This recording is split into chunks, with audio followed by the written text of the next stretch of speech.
This the Black Powder Podcast. Kick up your feet, lean on your armrest, and get your mind blessed on this conquest. Hold a grip like a 12 gauge, let this moment kick. Black people moving and having some gun ownership.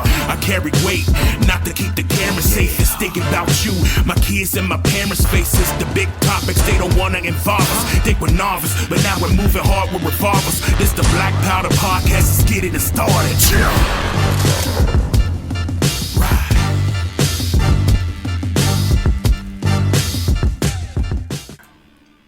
Primers hit, the powder is lit.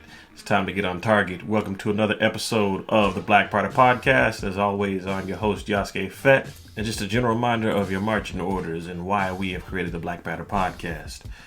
The main mission is to change the social view of black society and firearms. How do we do that? Glad you asked. We talk, walk, read, write, and think about it to find a better solution for a brighter future for the proper protection of black people. Join us through education, practice, and safety as we take down the stigma of black people and guns, one discussion at a time. Just a general reminder, you cannot do a mag dump without a couple of rounds, so if you like what you're hearing and you happen to like this show, send out an email to blackpowderpodcast@gmail.com and let me know what your favorite episode is.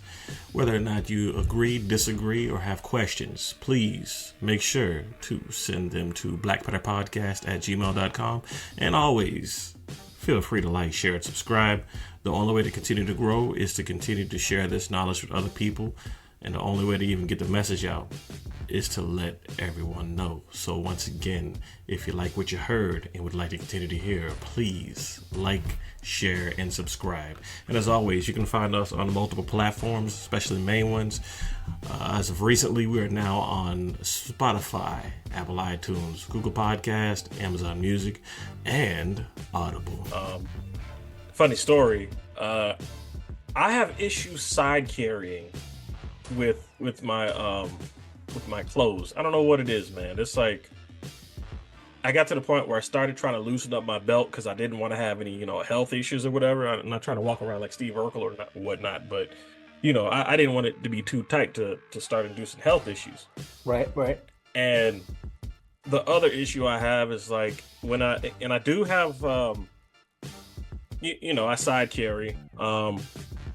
I try and make sure it's tight enough to where the gun doesn't move around too much to start pulling my pants down. Mm-hmm. But lo and behold, the gun moves around, like lately especially, the gun's been moving around to the point where it's pulling my pants down. And every time I get out my car, which granted I got a smaller car, but nonetheless, every time I get out my car, I got to adjust accordingly because the last thing I want people to do, especially in Georgia, is freak out because they catch a glimpse of a grip or something, or they catch a glint of the dot that I got on my firearm. And I do wear slightly bigger clothes to kind of compensate for the weight of the firearm.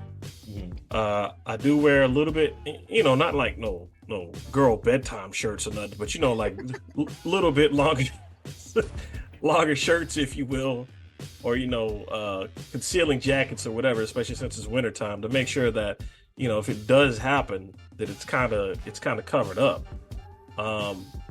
And really, I mainly wear 511 brand. I mean, I'm not trying to be the stereotypical range guy, but I like how their clothes are made. Yeah. Lately, the stuff that I've been picking from them has actually been really sturdy. Mm-hmm. It's kept rain out. It's kept wind out. I mean, it's been some really good quality stuff. I love their jeans. That's actually what I use to walk around and carry in. But it's just that one irksome thing where I get out the car and just like some West Side music starts playing from the 90s or something, and that's not what I'm trying to do for. Like, yeah. I could be dressed like a casual dude. All of a sudden, one person sees that gun and they start hearing that Snoop Dogg beat. It's like, I hear you. Yeah, I can't carry 3 o'clock. I'm too skinny. So I end up carrying. I used to carry at 4 o'clock behind me, but that's just too slow, and yeah. I can't I can't fight and reach behind me at the same time. So I switched to appendix, which works great for me. But yeah, and as far as clothes goes, I mean, it's unless I'm going to the range, like going to the range proper, Mhm. it's just whatever's in my closet. Levi's jeans and polo shirts or whatever. I don't know. I don't. It's not that I don't like the tactical brands, quote unquote. Mhm. It's just I just didn't fit with my whole gray man theory. You know what I mean? Yeah. Oh, I Yeah. definitely agree. And that's the other reason why I like their jeans, because like the 511 jeans, like if you get some of their pants or something, yeah, it's blendable, but you can still see some of the pockets and everything, and you start thinking, okay, cool, so this guy could be carrying or something.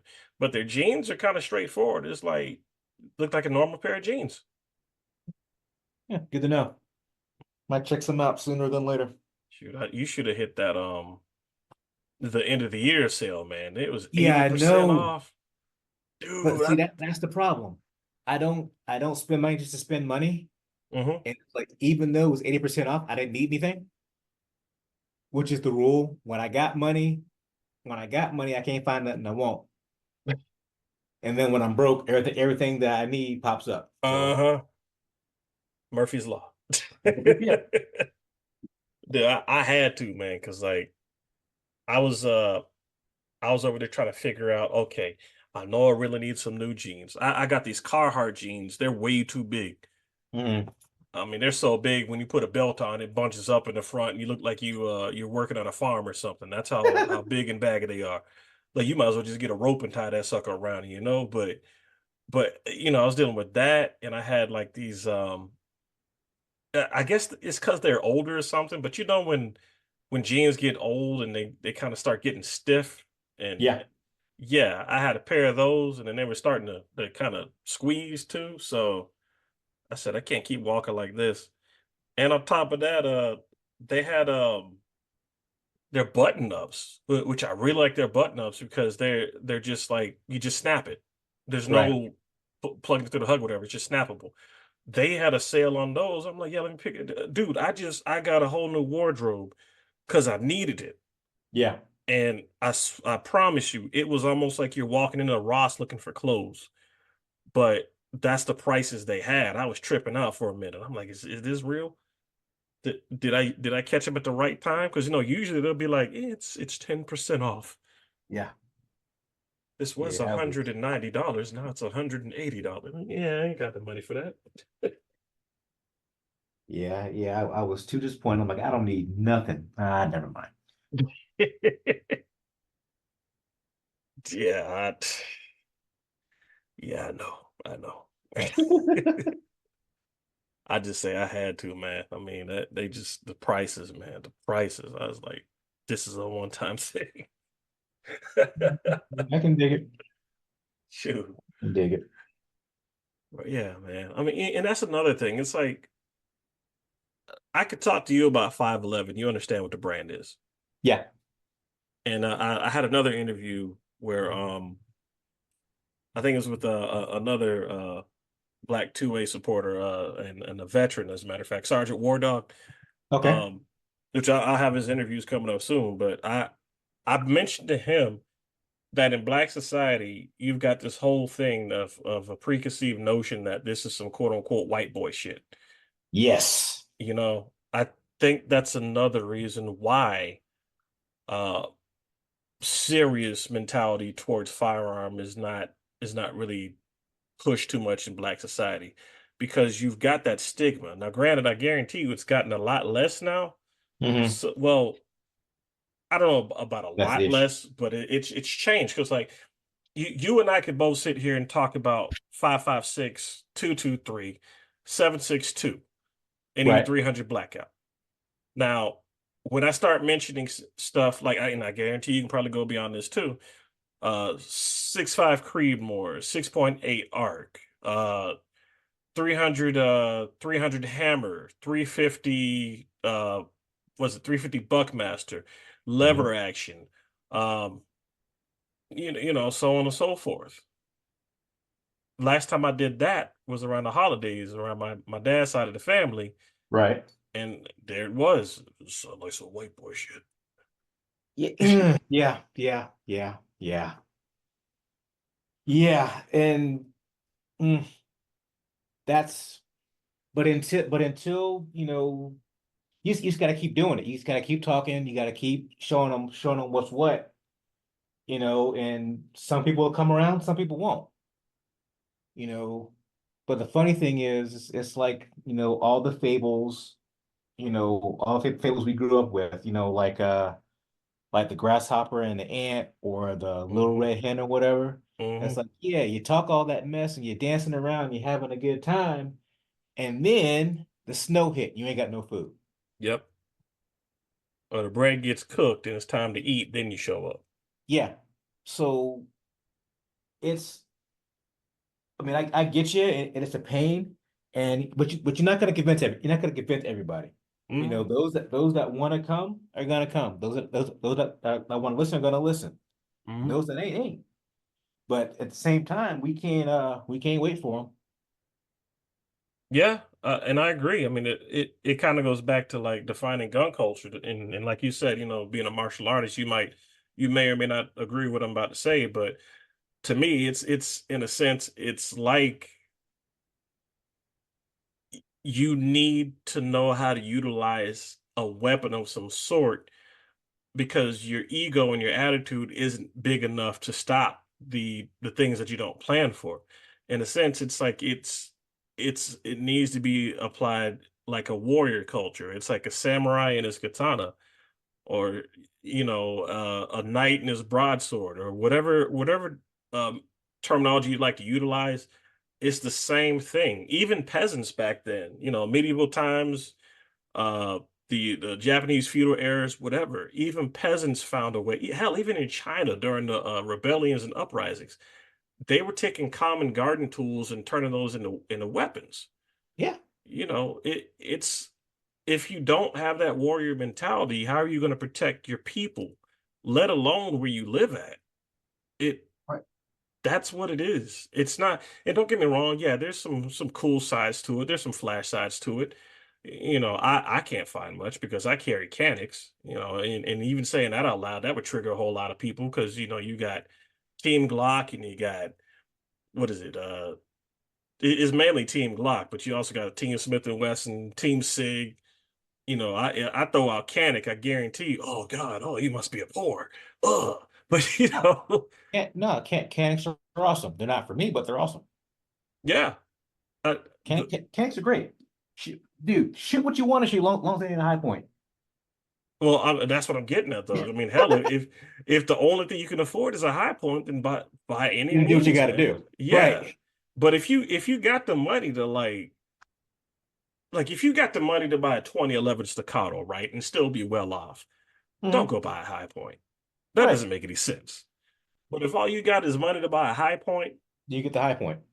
right, you But know, something's always better than nothing. exactly. It's a lot better than having to go buy a sling and a rock. Yep.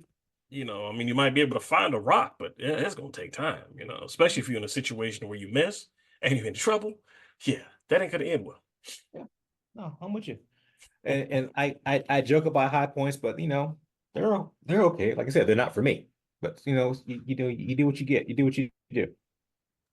Yeah, You know, true, true. I mean, I've never shot the handguns or the rifles, but I always hear that the rifles are pretty decent. the Um, rifles, yeah, never shot the rifles. I've shot the pistols. I hate them. But again, better than having nothing. yeah, I mean, if you need a yeet cannon, there you go. Just saying. Speaking of on that topic, how do you balance your support for the Second Amendment with concerns about gun safety and regulation? That's a big reason why one, I am a certified trainer, USCCA and NRA, Mhm. and a big, huge reason why Black Brass Gun Club exists. That's what we do. We of course we train together once a month, just to sharpen our own skills. Like I said, I've got 13 instructors in my group right now. And of those 13, I'd say 70% of those are actively teaching people in the community. Mhm. So, how do I balance that? I go out and I teach folk, as often as I can. You know, the more people that know how to safely handle a firearm and know what to do if they encounter one, that's that takes that potential accident chance way down. And that's kids too, especially kids. Yeah, You oh know, God, you yeah. tell Don't. you tell yeah, you tell little kids, don't touch this. What they gonna do? They gonna go It touch it. yeah. I mean, eventually, because it depends on the kid. Like initially, they might say, "Okay, okay, okay," but it's like as the years go by, that okay is literally like a ticking time bomb, and eventually, when they touch it, it's gonna be too late. Right. So what do? You take that mystique away. You teach them about it. You say, okay, this is what it is. This can hurt you. If you see it, you leave it alone, but you still need to know what to do if you encounter one. Mm-hmm. And I mean, and that's people of all ages. I had to, like I said, without naming names or anything like that, I had a family member call me because they had come across a firearm that wasn't supposed to be where it was. And they called me up and they were like, "Hey, what I do with this?" I said, "Okay, first of all, just get you a shoebox or something." And before I could even finish the sentence, gun went off. Oh wow. Scared the hell out of me, man. Oof. And, and did you hear that? I'm like, "Yeah, I heard that. Are you okay?" Yeah. Oof. Yeah, Were they okay? yeah, they were fine. They were fine. No one got hurt. You're gonna leave us But on a again, cliffhanger, man. Like, sorry, don't you do sorry. that? They were fine. Fortunately, what they followed, the chief rule without knowing the chief rule, which is keep it pointing in a safe direction, Mm-hmm. right? So the only casualty was the mattress. Thank God. It might have been time to get a new one anyway, so you know. Yeah. Okay. But I tell you, that one incident is what propelled me into becoming an instructor. Mm-hmm. Because I mean that was a grown woman, that didn't know what to do. And how many of us don't know what to do because the only person around them that could teach them don't look like them? Mm-hmm. You know, it's funny you bring that up because I do want to become an instructor. Um, Yep. for me, it's just been a slow process because right now my funds are kind of like, "Ugh." So and I don't want to just be the guy that's like, okay, I'm an instructor. Now go shoot this paper. Mhm. Congratulations. I want to be able to like help beyond that. Um, that's why I went and I got certified in CPR, AED, first aid, adult first aid, and I think child first aid too. I Yeah. did a stop to bleed class. I'm just trying to make sure that I cover as many bases as I can. Right. Um, this year my goal is to start trying to work on becoming, getting my instructor skills, and I know I need to hit the range more because I don't want to be that instructor. And ultimately, I think this is what I'm saying. I don't want to be the instructor that just knows how to fire a gun and can't really shoot the target for shit. Yeah. You know, Got you. because if I'm sitting there and I can't hit a target, who am I to say what's right or what's wrong in me training you? And Right. then you go out there and God forbid something happens and you have to utilize your firearm and you take 5 shots, but you make three of the five that you took. Yeah. What happened to the other two? The other two might be in somebody's house. The other two might be in your house. The other two might be in some pedestrian that was walking by. I mean, did you make sure that there was nothing behind your target whenever you were firing? Were you firing at a safe, quote unquote, safe direction? I mean, it's not just pulling out your firearm and utilizing it just because you feel threatened. Yeah. And that's another thing, the attitude of utilizing your firearm. If I can't teach you how to de-escalate a situation or teach you when the right time to utilize a firearm is, if I'm just teaching you how to use a firearm, then I really don't think I'm doing the people that would be my students a solid justice. If Right. anything, I'm just teaching to go out there and be a killer, and that's not what I want. I want better for the community, especially the Black community. So I need to be better myself in order to make sure I can go through with that. Yeah, well, when you're ready to make a move, let me know because I am a training counselor for the USCCA, so I can certify you. I can train and certify you. And if you rather go the NRA route, I know some people on that side too. I figured both won't be bad. I Both ain't a bad was, idea. yeah, I was thinking about the third option, but right now, I got to see where that's going. Yeah, third option, wait on that for a little bit Hmm. and see which way the wind blows. Yeah, because mm, anyway, yeah, that's a rough one. Shoot, I might try to see if we can get him interviewed too, but that's gonna be a minute. But yeah, man, that's my mentality as far as that goes. Um, and I guess it's a good time to bring in the next question. How do you educate yourself and others about the history and legal aspects of the Second Amendment and gun ownership? Read a lot. Truth. I read a lot. Those books I mentioned earlier. I read those books. I'm through a couple of them already. I also I do a lot of YouTubing, Hmm. but I'm very selective about who I check out.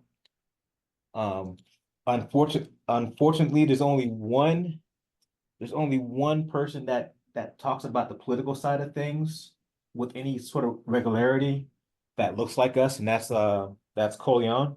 Yeah. And I don't agree with a lot of with everything he says, but he makes a lot of good points. Hmm. And there's a couple other channels that I check out. They're like I said, they're not people of color, but they still give a good synopsis of what's going on as far as how the laws are going. And then so I look at people like the Armed Scholar because he will kind of break down what the law is doing. Yep. And a couple of people like that. Tom Grieve with the USCCA, that lawyer guy, he will break down with the law how the law is rolling, and he's good at breaking down scenarios. I can't call his name. The dude that runs active self-protection. Oh, yeah, I hear active self-protection. All I see is a logo, which is like I think a viper head or something. I Yeah, can't recall his name either. yeah. He it's weird because he was just a normal kind of a roly-poly guy, but I would watch because he does like he gets security videos from all over the world, Yep. like breaks down what's happening. Hmm.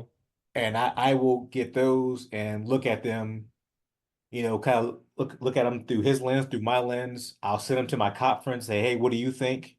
It helps me, educate myself as far as de-escalation and tactics, that kind of thing. Hmm. So it's a little bit of everything, but you have to be careful because there's a lot of people out there that say they know and don't know. Yeah, the So armchair scholars from YouTube University and PhDs in the Facebookology. right, and I try really hard not to be one of those people. So I Hmm. stay in my lane. You know, if you look at my channel, there ain't a lot of videos there, but the ones I got it's about something that I've studied and I know about. You know what I mean? Yeah, yeah, I agree. Um, yeah, so like, those people that, like that dude that there's this one guy, he really became a meme doing self-defense stuff, and his I stuff know was he's you know who I'm talking Detroit about. Urban Survival Training. Yeah, he became a whole meme, and I don't want to be like that. You know what I mean? I mean, I'm not gonna lie, man.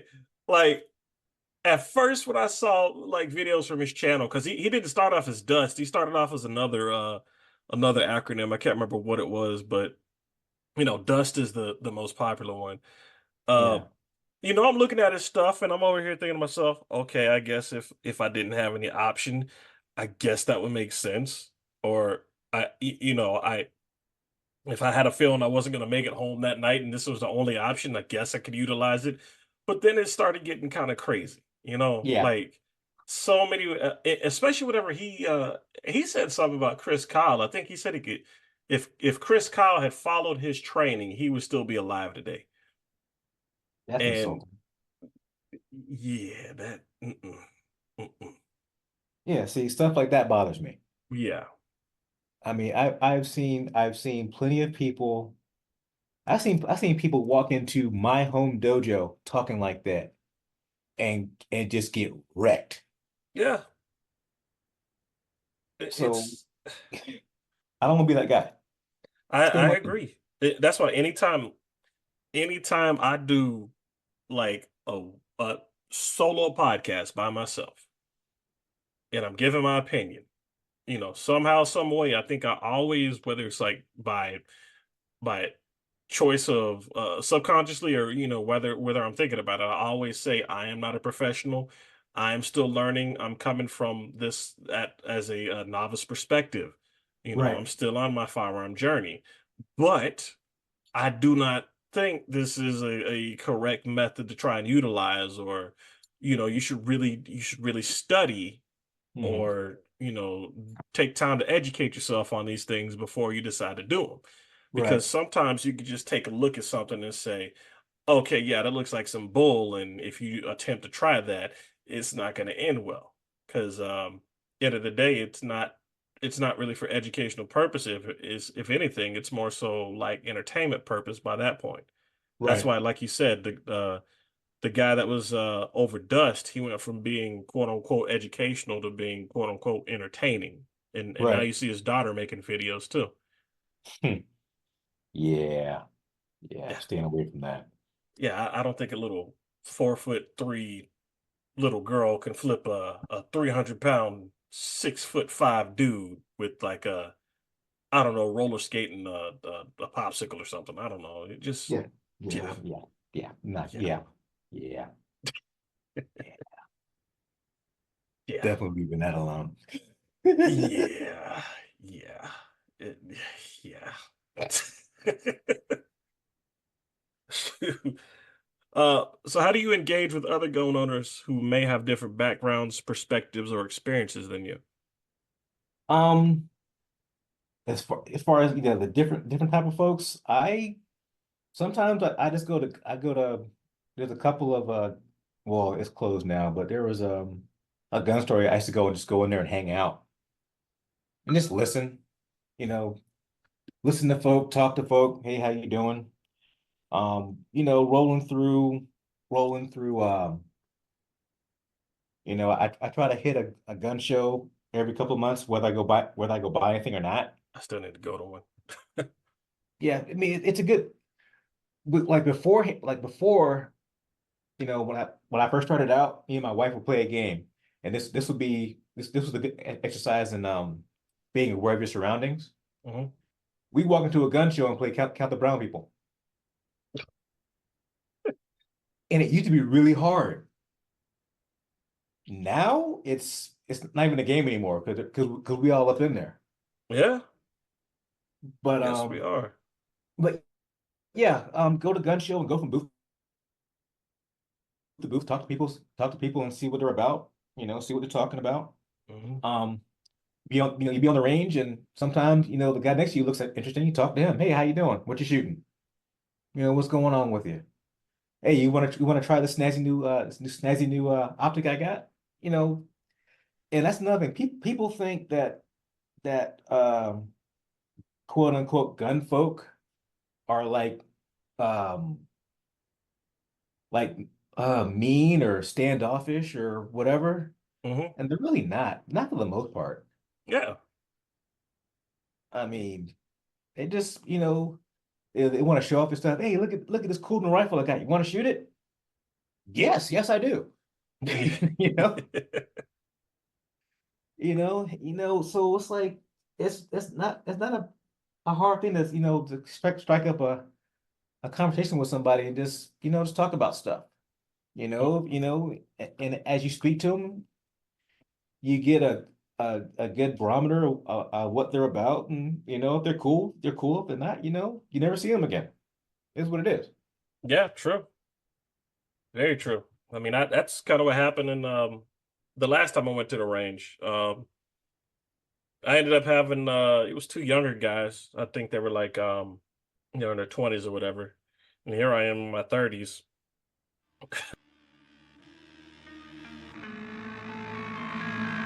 This the Black Powder Podcast, let's get explicit. We got the wisdom hitting targets with a marksman precision. We're having fun in the booth, we're running gun for the truth. Every future black gun owner, we're spreading the news. We do illegal, we're moving regal and blessing the people. Some hopes for the culture, we keep it locked like guns in our holster. Holding it down as we're loading the rounds. If they were nervous back then they're gonna be scared of us now. Black Powder Podcast, we'll be back in a while.